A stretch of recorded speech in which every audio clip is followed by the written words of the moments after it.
Olá, tudo bem com você? Esse é o quinto e último vídeo da série da Prova do Mérito. Se você ainda não viu, dá uma olhada aqui no perfil. São 4 vídeos, né? Uma prova dividida em 5 partes, com as questões comentadas. Se você é nova ou novo aqui, seja muito bem-vinda, muito bem-vindo. Aproveite para se inscrever se o conteúdo te interessar. Curta esse vídeo para que ele chegue a mais pessoas e compartilhe com aquela pessoa que você sabe que ia gostar desse conteúdo. Aproveite para testar os seus conhecimentos. Sem mais delongas, vamos lá às questões. Bons estudos!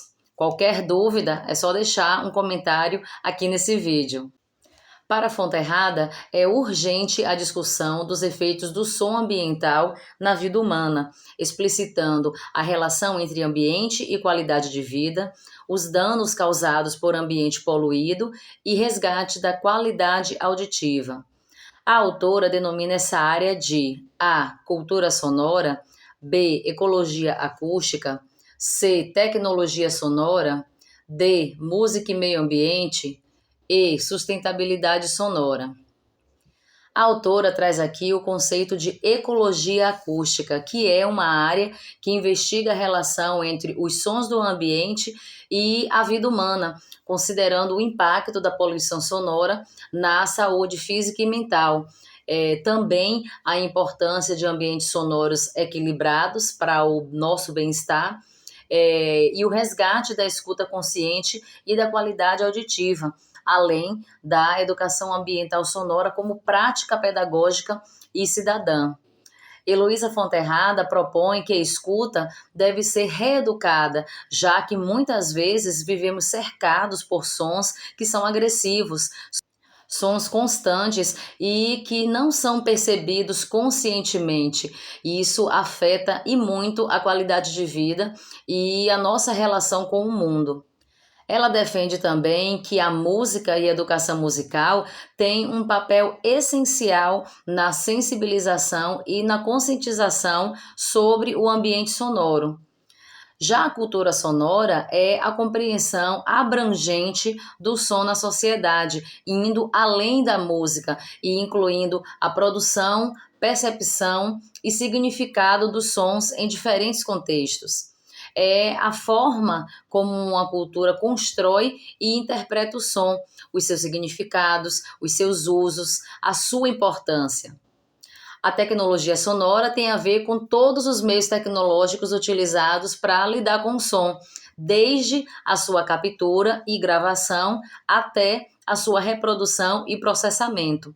Abrange desde equipamentos de áudio como microfones e alto-falantes até softwares e sistemas que permitem manipular, editar, transformar sons. Música e meio ambiente se refere à ligação entre a arte musical e a conscientização e proteção do planeta.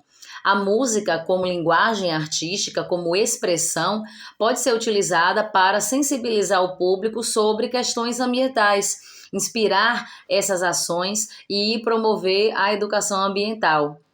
E, finalmente, sustentabilidade sonora é a preocupação com o impacto do ruído no ambiente e na saúde humana, buscando soluções para minimizar a poluição sonora e também promover ambientes mais silenciosos e mais confortáveis.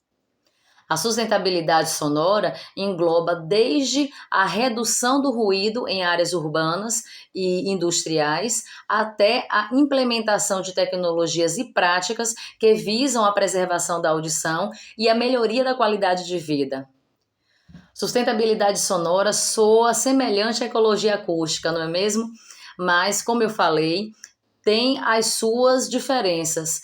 Enquanto a ecologia acústica é uma área que investiga a relação entre os sons do ambiente e a vida humana, considerando aí os seus impactos, né, na vida das pessoas, a sustentabilidade sonora são as práticas para a preservação da audição e também a melhora da qualidade de vida.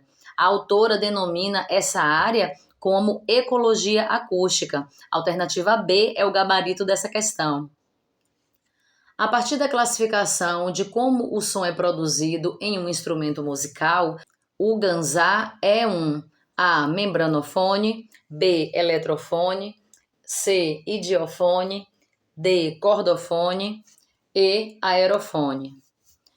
Bom, os instrumentos musicais possuem uma classificação de acordo com o som que é produzido por eles.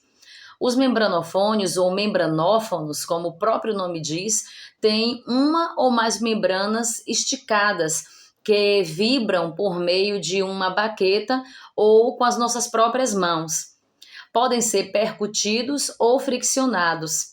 A caixa e o tamboril, por exemplo, são instrumentos membranofones percutidos. E a cuíca, por exemplo, é um instrumento friccionado. O eletrofone é um instrumento musical que produz som através de circuitos eletrônicos, em vez de mecanismos acústicos tradicionais. É um tipo específico de instrumento musical eletrônico, onde o som é gerado pela interação de corrente elétrica, como em um teclado ou um sintetizador. Os eletrofones são classificados como instrumentos musicais que não dependem de mecanismos móveis para produzir o som, como, por exemplo, o teclado eletrônico, o sintetizador, o theremin, entre outros. E é importante saber que instrumentos eletrofones são diferentes de instrumentos eletroacústicos. Os instrumentos eletroacústicos, eles produzem som de forma convencional, né? Como, por exemplo, a vibração de cordas ou coluna de ar, mas eles são amplificados e processados eletronicamente. Os eletrofones, por outro lado, geram o som diretamente através de circuitos eletrônicos, sem a necessidade de um mecanismo acústico inicial. Percebeu a diferença? Já os idiofones, idiófonos ou idiófones são instrumentos onde o som é produzido pela sua própria vibração. Ou seja, é o próprio corpo do instrumento que vibra para produzir o som, sem a necessidade de nenhuma tensão, de uma corda, de uma membrana. Essa classificação compreende a maior parte dos instrumentos executados por atrito, como o reco-reco, por agitação, como um chocalho, um cachixi, o ganzá, assim como outros instrumentos de percussão, como os xilofones. Os blocos sonoros, claves e pratos, por exemplo, são exemplos de idiofones percutidos sem tensão melódica. Portanto, a alternativa C, idiofone, é a correta da questão. O ganzá é um instrumento idiofone conhecido por seu som único e pelo seu uso na percussão, principalmente na frente da bateria das escolas de samba. Ele pode ser simples ou duplo, mas vamos ver as outras alternativas. A alternativa D, cordofones ou cordófones, também são conhecidos como instrumentos de corda, né? São aqueles que produzem som pela vibração de uma ou de mais cordas que são esticadas em dois pontos fixos. Eles podem ser divididos em diferentes tipos, como cordofones pinçados, friccionados e percutidos, como, por exemplo, o violão, o violino e o piano. E o aerofone é a classificação dos instrumentos musicais onde a vibração do ar é a principal fonte de som, sem envolver cordas ou membranas. Exemplo inclui flautas, trompetes, saxofone e instrumentos de palheta como o clarinete e o boé. Assim, o ganzá é um instrumento idiofone, alternativa C, o gabarito. O canto responsorial é A. Canto de louvor, em que uma pessoa canta uma frase sozinha e um grupo a imita. B. Técnica musical, que consiste em cantar sem o auxílio de instrumentos musicais ou de recursos tecnológicos para modificar a voz. C. Técnica vocal, que consiste em cantar dois ou mais sons simultaneamente. D. Canto solitário, em que o cantor se dirige ao público para expressar os seus sentimentos, alegria ou tristeza. E. Forma musical na qual uma linha melódica é cantada ou tocada primeiro e, logo após, imitada por uma segunda voz. Canto responsorial, você já ouviu falar? Vamos analisar as alternativas. A. Canto de louvor, em que uma pessoa canta uma frase sozinha e um grupo a imita. Esse tipo de canto de louvor é chamado de canto responsorial ou canto de chamada e resposta. E é muito comum em cultos evangélicos, igrejas pentecostais, liturgias africanas e até na música gospel contemporânea. Nele, uma pessoa, que é o solista ou líder, canta uma frase ou verso e o grupo ou assembleia repete ou responde com a mesma frase ou uma variação. Nas tradições afro-brasileiras e africanas, essa forma de canto é usada há séculos. E em algumas igrejas católicas, o salmo responsorial também segue esse formato. Por exemplo, o solista diz: "O Senhor é meu pastor e nada me faltará", e o grupo responde a mesma coisa que o solista disse. Assim, de cara, a gente vê que a alternativa A é o gabarito da questão, mas vamos ver as outras alternativas. B. Técnica musical que consiste em cantar sem auxílio de instrumentos musicais ou de recursos tecnológicos para modificar a voz. Quem nunca ouviu um canto a capela? Quando a cantora, né, ou cantor usa somente a sua voz, sem modificações tecnológicas e nem acompanhamento de instrumentos musicais. O canto a capela vem do italiano e significa como na capela. Letra C. Técnica vocal que consiste em cantar dois ou mais sons simultaneamente. Isso aí é chamado de quê? De canto difônico ou de canto harmônico. É uma técnica bastante avançada, usada pelos monges tibetanos e também muito presente nos cantos tradicionais guturais da Mongólia. Como é que é feito? O cantor ou cantora emite uma nota grave enquanto ressalta harmônicos agudos, criando a ilusão de duas notas ao mesmo tempo. Isso exige controle preciso da ressonância vocal, boca, língua e garganta. A alternativa D, canto solitário, na qual o cantor se dirige ao público para expressar os seus sentimentos, é um tipo de canto chamado também de canto solo, ou em contextos mais artísticos e emocionais, pode também ser classificado como um lamento, se for triste, que é muito comum em óperas, na música sacra, né, o gospel, ou também chamado de canção lírica, né, confessional, que se expressa em sentimentos profundos, sejam tristes ou alegres, e são usados muito em louvores e adorações, como por exemplo na música Como Zaqueu, do Regis Danese. É um solo confessional e devocional. E finalmente a letra E, forma musical na qual uma linha melódica é cantada ou tocada primeiro e logo após imitada por uma segunda voz. Aqui estamos falando do cânone, uma técnica de composição polifônica. Uma voz inicia a melodia e uma outra imita depois de um certo tempo, criando sobreposição harmônica. Todas as vozes cantam a mesma melodia, mas em momentos diferentes. Uma das formas mais simples e conhecidas de cânone é Frere Jacques. Assim, o gabarito dessa questão é a alternativa A.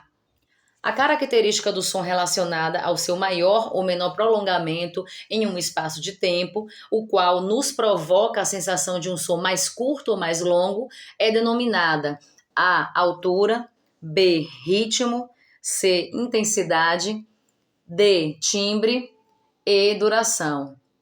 Aqui a questão fala sobre os elementos, né, os parâmetros do som. Vamos analisar cada uma delas. A. Altura. Altura pode se confundir com intensidade, mas a altura não é o volume do som, não tem a ver com som alto, né, no sentido de intensidade. A altura é a característica que permite diferenciar um som como grave ou como agudo, e é determinada pela frequência da onda sonora. Então, sons com frequências mais baixas são percebidos como graves, e sons com frequências mais altas são percebidos como agudos. A letra B, ritmo, é, de forma resumida, a organização do tempo em uma música, definindo a duração e o acento das notas e silêncios, criando uma sensação de pulso e de padrão. É um elemento fundamental que dá movimento e estrutura à música.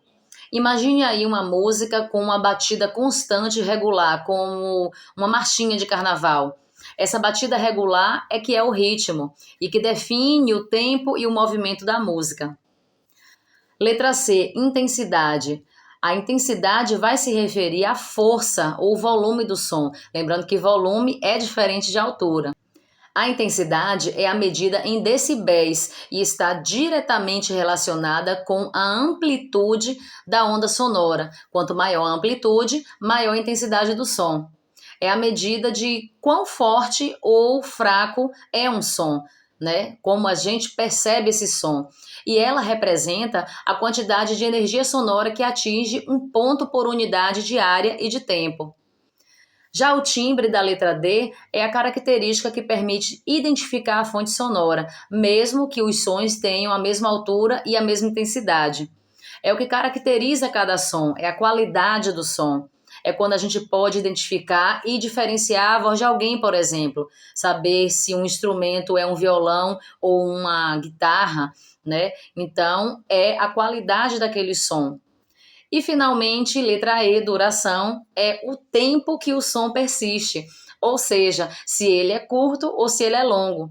É uma característica fundamental na música, permitindo criar ritmo e melodia através da combinação de sons com diferentes durações.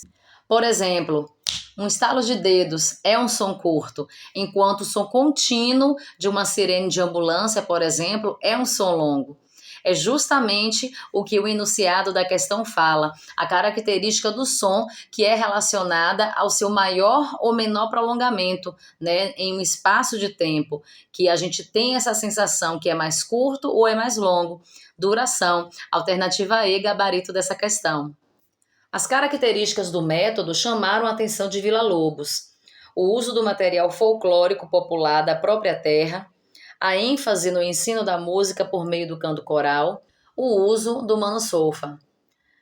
Para a Fonterrada, essas características levam à identificação da abordagem de Villa-Lobos com metodologia ativa para o ensino musical proposta por qual autor? A. Edgar Williams, B. Zoltán Kodály, C. Murray Schafer, D.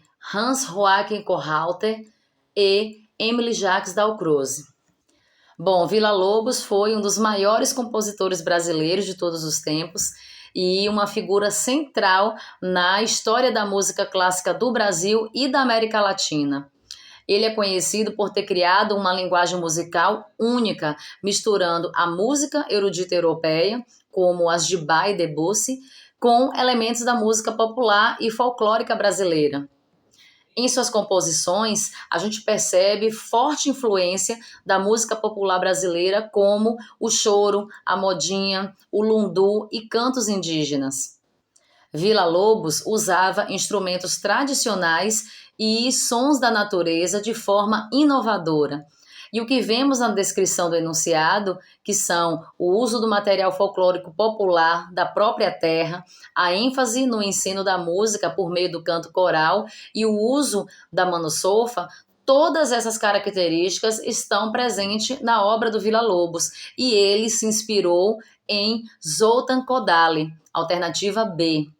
Kodály foi um compositor, musicólogo, pedagogo e linguista húngaro, amplamente reconhecido por seu trabalho na educação musical e na valorização da música folclórica do seu país.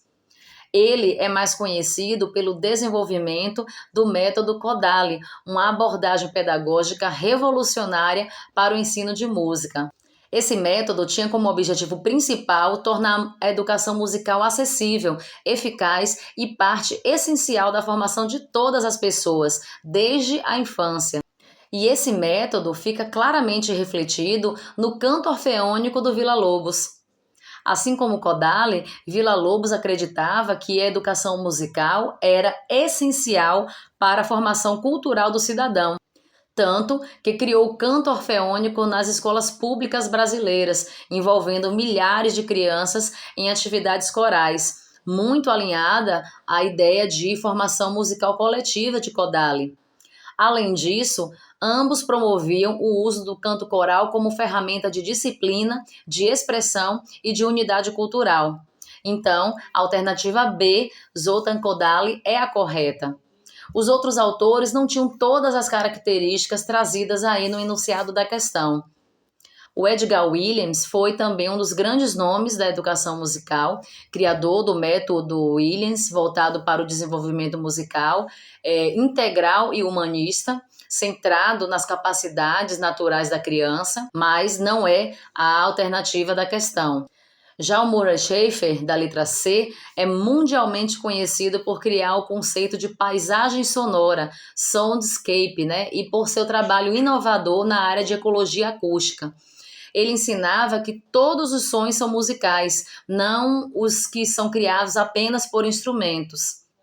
Na alternativa D, a gente tem o Hans Joachim Kohlrauter, que foi um compositor, flautista, maestro e pedagogo musical alemão, naturalizado brasileiro e muito conhecido por ser um dos principais introdutores da música moderna no Brasil e por sua profunda influência também na educação musical e no pensamento musical brasileiro do século XX. Ele fundou o grupo Música Viva em 1939 e esse grupo promoveu a música contemporânea e combateu o nacionalismo musical exagerado da época. Ele foi professor de nomes como Tom Jobim, Caetano Veloso e Gilberto Mendes. Foi um grande nome na educação musical no Brasil, né, promovendo essa liberdade criativa, essa escuta consciente e a integração entre tradição e vanguarda. E por fim, a letra E, Emile Jacques Dalcroze, foi também um compositor, educador musical e pedagogo suíço, criador do método Dalcroze, que revolucionou a educação musical, porque integrou movimento corporal, ritmo e percepção auditiva. Ele acreditava que o corpo era o primeiro instrumento musical e que o movimento é essencial para compreender a música de forma profunda e natural. Assim, as características da questão, que foram fortes influências na obra de Villa-Lobos, vieram de Kodály, alternativa B. Para que o desenvolvimento musical das crianças ocorresse de forma profunda e significativa, elas deveriam percorrer os mesmos passos traçados pela espécie humana no desenvolvimento das próprias competências musicais. Os ritmos e as pequenas melodias que propunha eram simples e facilmente assimiláveis pelas crianças, sendo que a improvisação tinha papel importante nessa proposta pedagógica em todos os estágios de formação. O excerto apresenta as concepções da pedagogia musical proposta por A. Shinichi Suzuki, B. John Painter, C. George Self, D. Carl Orff e Edgar Williams. Bom, a questão traz referência do livro da Fonterrada, intitulado De Tramas e Fios, um ensaio sobre música e educação, que inicialmente foi publicado como tese de doutorado. A autora traz uma linha do tempo nesse livro, né, da educação musical, falando dos principais nomes e métodos, além de propor uma nova forma de pensar e praticar a educação musical, especialmente no contexto escolar do Brasil. A questão fala das características de uma concepção de uma proposta pedagógica. As alternativas trazem educadores musicais da primeira e segunda geração de métodos ativos, a partir do século XX. Mas vamos ver qual deles é o autor dessa proposta aí musical. Alternativa A, Shinichi Suzuki. Suzuki afirma que toda criança tem capacidade para aprender música do mesmo modo que para aprender a falar a língua do seu país, com amor, repetição, escuta constante e um ambiente favorável. É uma abordagem muito afetiva e humanista, né, da educação musical, que vai valorizar o ouvido, o ambiente, o exemplo, o afeto e a repetição, acreditando que todas as crianças podem aprender música com alegria, com sensibilidade e com disciplina. John Painter, da alternativa B, pertence à segunda geração dos educadores musicais do século XX e ele defendia uma abordagem criativa, ativa e centrada no aluno. O Painter defendia que os alunos devem compor, improvisar, criar, experimentar sons e não apenas aprender a teoria musical ou reproduzir obras do repertório tradicional. Então, ele incentivava a exploração livre dos timbres e das formas, né, sem aquele apego à música tonal ou tradicional. Mora Schaefer, da alternativa C, acreditava mais na qualidade da audição, na relação equilibrada entre ser humano e meio ambiente e no estímulo à capacidade criativa do que em teorias da aprendizagem musical e de métodos pedagógicos. Com Schaefer, o treinamento e as regras rígidas são substituídos por propostas para estimular os estudantes na busca de respostas, favorecendo assim o diálogo aberto e a discussão. O seu trabalho é melhor classificado como educação sonora do que propriamente educação musical. Alternativa D, Kauhoff. Segundo Fonterrada, os princípios que embasam a abordagem de Kauhoff são integração das linguagens artísticas e o ensino baseado no ritmo, no movimento e na improvisação. As crianças assimilam facilmente os ritmos e pequenas melodias com rimas, com parlendas e vários outros jogos infantis. A improvisação é importante na proposta pedagógica, com atividades de eco, né, de repetir o que se ouviu, de pergunta e resposta e de improviso vocal de um instrumento. Assim, é o gabarito da questão, alternativa D, Kauhoff. E Edgar Williams, da alternativa E, ele acreditava no triplo aspecto da audição: sensorial, afetivo e mental. E na música, os três deveriam estar unidos. Williams dizia que há 3 modos de ouvir: a audição física, que é a sensorial, a audição afetiva, que é a emocional, e a audição mental ou intelectual. A audição física ocorre quando, por exemplo, a gente sente vontade de dançar a ouvir um ritmo. Já a audição afetiva, ela é mais subjetiva, né? Quando, por exemplo, ficamos emocionadas ou emocionados a ouvir uma música ou lembrar de alguém ao escutar uma música. E a audição intelectual vai envolver a compreensão mais lógica da música, por pessoas que realmente entendam, né? Como, por exemplo, reconhecer uma modulação de tom, né? Ou entender a forma sonata em uma sinfonia. O objetivo pedagógico de Williams era desenvolver todos os modos de ouvir de forma equilibrada, começando pelo sensorial, passando pelo emocional e chegando ao racional, sem excluir nenhum deles. Portanto, o gabarito é a alternativa D, Kauhoff. Para Fonterrada, a proposta de pedagogia musical de Hans-Joachim Kohlrauter caracterizava-se: A. Pela utilização de conjunto instrumental específico. B. Pelo destaque aos exercícios de memorização das músicas antes do aprendizado prático. C. Pela conexão entre o ensino musical e o desenvolvimento cerebral.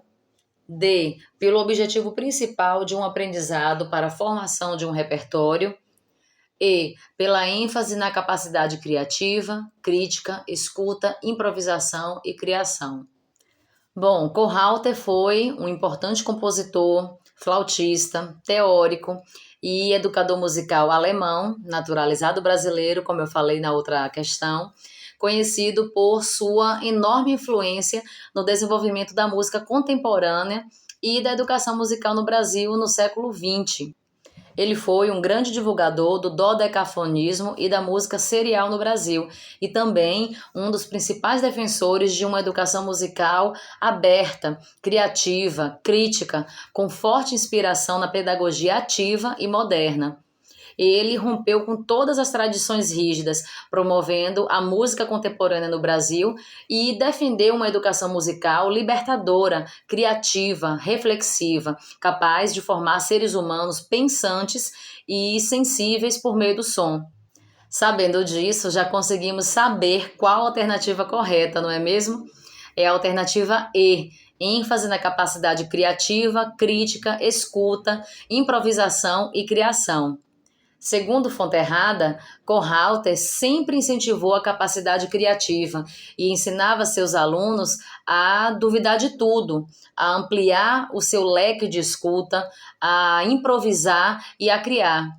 E essa improvisação tinha que ser muito bem preparada, né? Muito bem discutida, estruturada. Caso contrário, podia se cair na experimentação desprovida de sentido, né? Aleatória. E por essa postura de proporcionar aos alunos meios para exploração e criação sonoras, Kohlrauter faz parte dos educadores musicais da segunda geração, como o Painter, o Schaeffer, Self, Porena, entre outros. Assim, a alternativa E é o gabarito dessa questão. Trata-se de uma proposta de notação musical simplificada, particularmente adequada ao som e à estrutura da música contemporânea, em que o timbre e a textura ganham precedência em relação à linha melódica e à exatidão rítmica, características da produção musical dos séculos anteriores. O desenvolvimento dessa notação musical simplificada foi elaborada por A. George Self, B. Violeta de Ganza, C. Durin Hall, D. César Tort, E. Boris Porena. Na página 183, Fonterrada fala sobre essa proposta. É uma notação musical simplificada. Pelo fato da notação musical convencional não dar conta das questões de timbre e estrutura sonora que queria desenvolver em seus alunos, a criação de um tipo alternativo de notação parecia para esse autor ser a única saída. Assim, é um tipo de improvisação que se utiliza de sons e ritmos impossíveis de serem notados de modo convencional, por não serem regulares, como as estruturas encontradas na música tradicional. Em seu sistema de notação, o autor parte do modo pelo qual o som se manifesta, curto, trêmulo, de extinção gradual ou tenuto, no qual ele emprega esses sinais. Além desses primários, há outros para efeitos especiais, como podemos ver nas imagens. Estamos falando de George Self, alternativa A. Em seu livro New Sounds in Class, apresenta inúmeras partituras de sua autoria escritas nesse tipo de notação, destinadas à execução coletiva em sala de aula. Além da execução em conjunto, os alunos também são estimulados a criar seus próprios sons e notá-los na partitura. Violeta de Ganza, alternativa B, foi uma pedagoga musical, pianista, escritora e professora com enorme influência na formação de educadores musicais na América Latina e no mundo. Ela é conhecida por seu trabalho integrador, criativo e humanista na educação musical, sempre voltado ao desenvolvimento global da criança e do ser humano por meio da música. Mas não é o gabarito da questão. Durin Hall, alternativa C, é uma renomada maestrina, educadora musical e autora canadense, amplamente reconhecida por suas contribuições à educação coral e formação de regentes e professores de música, e é especialmente conhecida por seu trabalho com coros infantis e juvenis, promovendo uma abordagem que integra a técnica vocal com o desenvolvimento musical e expressivo dos cantores. Mas também não é a alternativa correta da questão. César Tort, alternativa D, foi um dos pioneiros da educação musical infantil no México, criador do método Tort, que foi uma abordagem pedagógica que valorizava as tradições culturais mexicanas e promovia o acesso universal à música desde a primeira infância. E Boris Porena, alternativa E, foi um compositor e educador musical italiano, reconhecido por sua abordagem inovadora na educação musical e por suas reflexões sobre cultura e sociedade. Ele defendia que o professor era a chave para a ampliação de suas ideias, pois as propostas exigem dele uma constante atitude criativa e os textos de mediação. Então, o gabarito dessa questão é a alternativa A, George Self. Sua introdução se deu Primeiro, no Instituto de Rudolf Laban, na Alemanha, compreendendo o ensino e aprendizado das estruturas que formam a dança, as dinâmicas corporais, o espaço e o corpo que dança. O excerto indica a introdução A. Da Laban Notation, B. Da coreologia, C. Dos estudos coreográficos, D. Da arqueocoreologia e da etnocoreologia.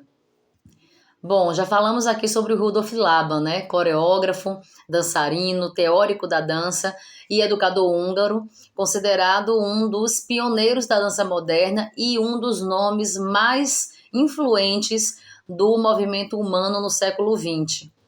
Vamos analisar as alternativas. A Laban Notation, alternativa A, é um sistema de notação de movimento criada por Laban no início do século XX. É um sistema de escrita que permite registrar e analisar movimentos humanos, utilizando símbolos e padrões para representar aspectos como direção, nível, duração e qualidade do movimento. Funciona como uma partitura para a dança, permitindo que coreógrafos e pesquisadores registrem e reproduzam movimentos de forma mais precisa. Também é usado para analisar movimentos, identificando padrões e características que podem ser usados para entender e criar novas formas de expressão. Possui uma série de símbolos e padrões que representam diferentes aspectos do movimento, né? Como é a direção desse movimento, o nível, a qualidade dinâmica, e é exatamente o gabarito da questão. A coreologia da alternativa B é o estudo teórico-prático da arte do movimento, especialmente na dança, né, que engloba a escrita e o registro dos movimentos. Os estudos coreográficos têm a ver com a coreografia, né? São estudos ou pesquisas sobre a arte da coreografia, que é a criação e organização desses movimentos na dança. Envolve a análise de como a coreografia é pensada, como é que ela é executada, interpretada, bem como a exploração de diferentes estilos, técnicas e processos criativos em dança. A arqueocoreologia da alternativa D vai estudar as danças e movimentos corporais das culturas antigas, com bases em evidências arqueológicas e históricas, como representações em vasos, pinturas rupestres, esculturas e relevos, textos literários, documentos antigos, instrumentos musicais e até mesmo vestígios de performances.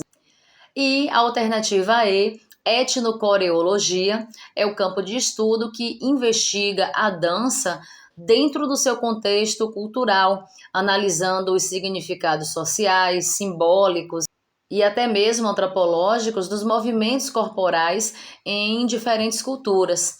Assim, a alternativa correta é a Laban Notation. Ao estudar profundamente as estruturas do movimento humano que geravam a dança, Rudolf Laban introduziu uma análise minuciosa do movimento à arte da dança e, consequentemente, a da educação. Seu estudo do espaço em relação ao movimento é denominado A. Cinetografia, B. Coreografia, C. Corêutica, D. Eucinética e Coreosofia.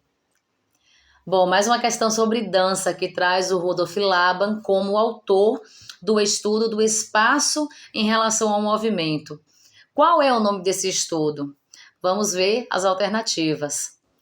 A cinetografia, da alternativa A, é a arte técnica de captar e registrar imagens em movimento, criando filmes ou outros conteúdos audiovisuais. Pelo nome, a gente já tem essa noção, né? Cinetografia.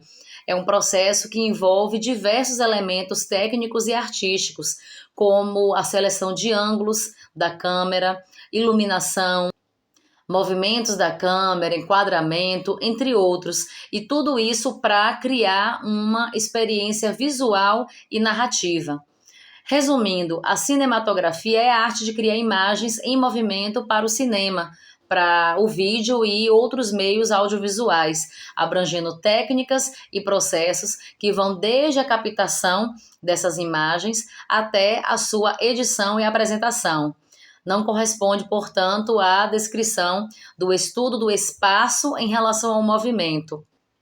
Alternativa B, coreografia. Como já vimos na outra questão, é a arte de projetar essa sequência de movimentos dos corpos físicos ou de suas representações, nas quais o movimento ou a forma ou os dois são especificados. A alternativa C, corêutica, é, junto com a eucinética da alternativa D, conceitos fundamentais da coreologia, que é um sistema de estudo da arte do movimento criado por Laban. A corêutica, também conhecida como harmonia espacial, se concentra na organização do movimento no espaço, incluindo dimensões como altura, largura e profundidade, os planos de movimento, né, frontal, sagital e transversal, e os níveis espaciais, alto, médio e baixo. A corêutica busca a harmonia e o equilíbrio entre os movimentos corporais e o ambiente. Já a eucinética explora os aspectos qualitativos do movimento, como o ritmo, a fluência, o tempo, o peso, e esses contribuem para a expressão e o significado do movimento. A eucinética busca compreender como esses elementos dinâmicos podem ser usados para transmitir emoções, ideias, histórias, né, através do movimento. Então, de maneira bem resumida, a corêutica estuda como os movimentos corporais se organizam no espaço, enquanto a eucinética explora os aspectos dinâmicos e expressivos do movimento. Corêutica, espaço. Eucinética, movimento. E a alternativa E, coreosofia, no contexto do Rudolf Laban, se refere à sabedoria dos círculos, ou ao estudo dos fenômenos circulares, né, na natureza e na vida.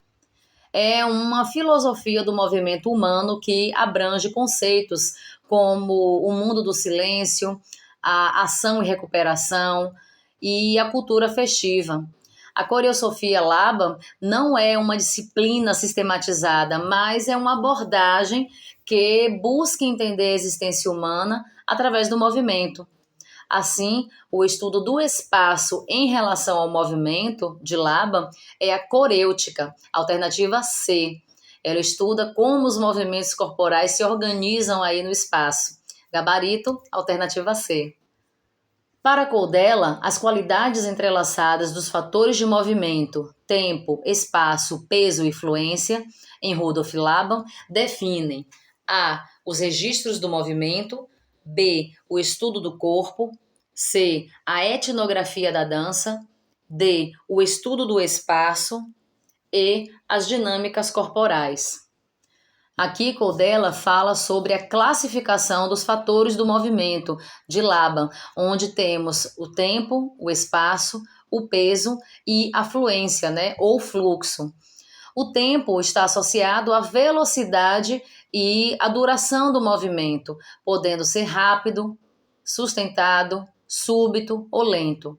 Já o espaço se refere à forma como esse movimento vai se deslocar ou se organizar no espaço, como em direções, níveis e planos. O peso vai indicar a intensidade ou força do movimento, podendo ser leve, forte, firme ou flutuante. E a fluência ou fluxo define a natureza do fluxo do movimento, podendo ser livre, contido, ligado ou desligado. Portanto, esses fatores definem as dinâmicas corporais, alternativa E. Não são registros do movimento da alternativa A, já que temos o fator espaço, então nem o estudo do corpo também da alternativa B, pelo mesmo motivo, né? A etnografia da dança da alternativa C vai investigar a dança como uma prática cultural, né? Histórica, social. Os fatores do movimento não definem a etnografia da dança. O estudo do espaço da alternativa D também não é a opção correta da questão, já que a gente tem fatores que têm a ver com o movimento corporal. E a alternativa E, dinâmicas corporais, é a correta, porque são as dinâmicas e as nuances do movimento humano que permitem analisar e expressar diferentes emoções e intenções através da dança e do próprio movimento corporal. Gabarito, alternativa E, dinâmicas corporais. O Currículo Paulista de Arte propõe que a abordagem das linguagens artísticas articule 6 dimensões do conhecimento que, de forma indissociável e simultânea, caracterizam a singularidade da expressão da experiência artística. A dimensão que se refere à experiência sensível dos sujeitos em relação ao espaço, ao tempo, ao som, à ação, às imagens, ao próprio corpo e aos diferentes materiais, é A. Crítica. B. Estesia. C. Criação. D. Expressão. E. Fruição. Bom, a questão fala sobre as 6 dimensões do conhecimento para o ensino de arte, proposta pela BNCC. Tem um vídeo aqui falando sobre todas essas dimensões detalhadamente. Inclusive, falo de uma mnemônica para memorizar essas 6 dimensões na hora da prova, que é CEFREC: criação, estesia, fruição, reflexão, expressão e crítica. Mas, voltando à questão, qual dessas dimensões se refere à experiência sensível dos sujeitos em relação ao espaço, ao tempo, ao som, à ação, às imagens, ao próprio corpo e aos diferentes materiais? Vamos ver cada uma das alternativas. Letra A, crítica. A crítica se refere às impressões que impulsionam os alunos a novas compreensões do espaço que vivem, a partir dessas relações que são estabelecidas por meio do estudo e da pesquisa entre as diversas experiências e manifestações artísticas e culturais, né, que são vividas e conhecidas. Essa dimensão vai articular ação e pensamento propositivos, envolvendo aspectos estéticos, políticos, históricos, filosóficos, sociais, econômicos e culturais. Ou seja, a partir das impressões que os alunos têm de suas próprias experiências em diferentes aspectos, eles vão construindo individualmente a sua própria crítica. A crítica vai envolver interpretação, julgamento, avaliação e gosto, o que é bem particular, né, para cada pessoa. A produção artística, individual ou coletiva, é uma maneira de expressar esses sentimentos, essas ideias, desejos, representações. Então, a crítica não é o gabarito dessa questão. Já na alternativa B, estesia, vai se referir à experiência sensível dos alunos em relação ao espaço, ao tempo, ao som, à ação, às imagens, ao próprio corpo e os diferentes materiais. Alternativa correta. Essa dimensão articula sensibilidade e percepção como forma de conhecer a si mesmo, ao outro e ao mundo em que vive. É o corpo na sua totalidade, né? Emoção, percepção, intuição, sensibilidade e intelecto. Tudo isso como protagonista da experiência. Ou seja, é experiência através do corpo e de todas as suas percepções. É a alternativa correta. Mas vamos ver as outras. Alternativa C, criação.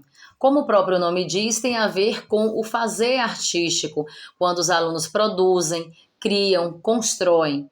É uma atitude intencional e investigativa que vai dar materialidade estética aos sentimentos, às ideias, às representações em processos e produções artísticas individuais ou coletivas. Ou seja, é a criação daquilo que está no mundo das ideias, né? Nos sentimentos e nas representações desses alunos. É o momento de criar, de produzir, de materializar o que está dentro de cada um. A alternativa D, expressão, são essas possibilidades de exteriorizar, né, de manifestar as criações subjetivas por meio desses procedimentos artísticos, tanto de forma individual quanto de forma coletiva. Ou seja, expressar fora o que está dentro, né, o subjetivo. E essa dimensão vem da experiência artística com os elementos constitutivos de cada linguagem, né? Dos seus vocabulários específicos, das suas materialidades. É a manifestação da experiência artística. E a alternativa E, fruição, vai se referir ao deleite, ao prazer, ao estranhamento, né, à disponibilidade para se sensibilizar durante a participação em práticas artísticas e culturais. Mas a pessoa precisa estar aberta, né, para essa relação continuada com as produções artísticas e culturais de diversas épocas e lugares e grupos sociais. É um convite, né, para apreciar, para sentir, para se conectar com essa arte, né, de maneira mais profunda e significativa, como por exemplo, em uma pintura, uma música, uma dança, uma peça teatral.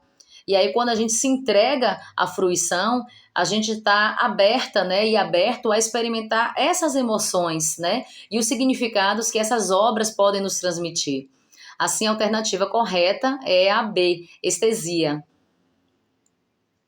A habilidade do currículo paulista Arte no ensino fundamental, experimentar diferentes formas de orientação no espaço, deslocamentos, planos, direções, caminhos, etc., e ritmos de movimento, lento, moderado e rápido, na construção do movimento dançado, está alinhada a qual objeto de conhecimento?